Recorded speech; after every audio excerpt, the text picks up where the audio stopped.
टाठो बच्चों अस्सलामु अलैकुम वरहमतुल्लाहि वबरकातुहू। उम्मीद छम कि अल्लाह ताला सिंद फजल कर्म सत ٲسِو تُہۍ वारकार।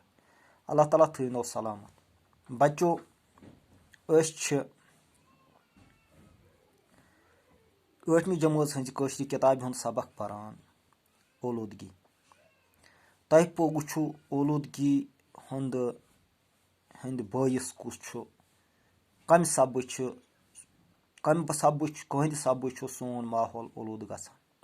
यानी यम रंग ते माहौल ओलूद सपदान छु तमि रंग तमि साइड तमि तरफ छु जिम्मेदार अमिक सेद स्योद अस सारी।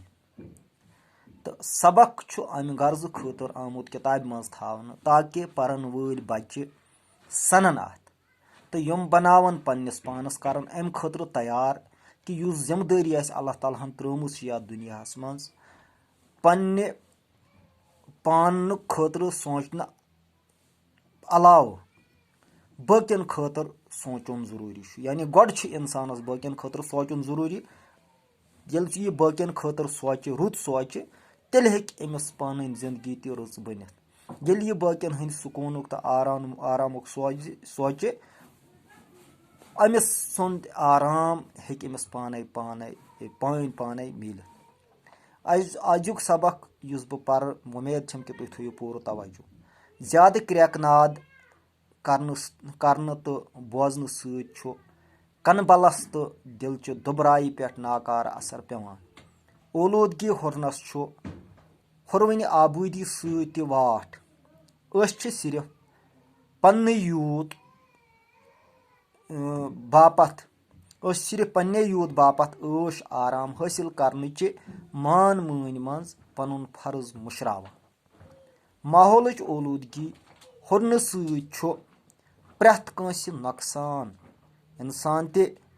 इंसानन तो बेयन जू जन।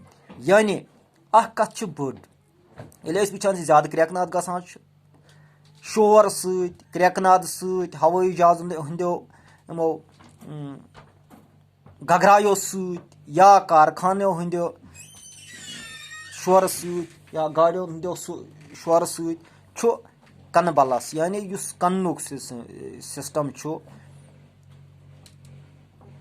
बोजनुक निज़ाम तथ पे पूरा असर पेवान इंसान निज़ाम हेकान मुतासर गसित। अमि अलाव दिल यथ पे सारसी जिंदगी यथ पे इंसान सद जिंद रोजनुक दारमदार अत पे नाकार असर पेवान दिल त मुतासर गसान।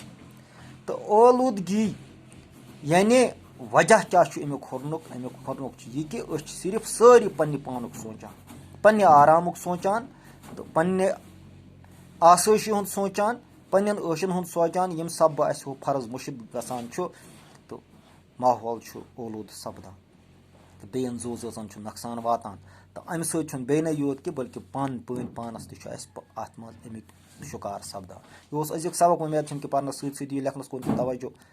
वसलाम।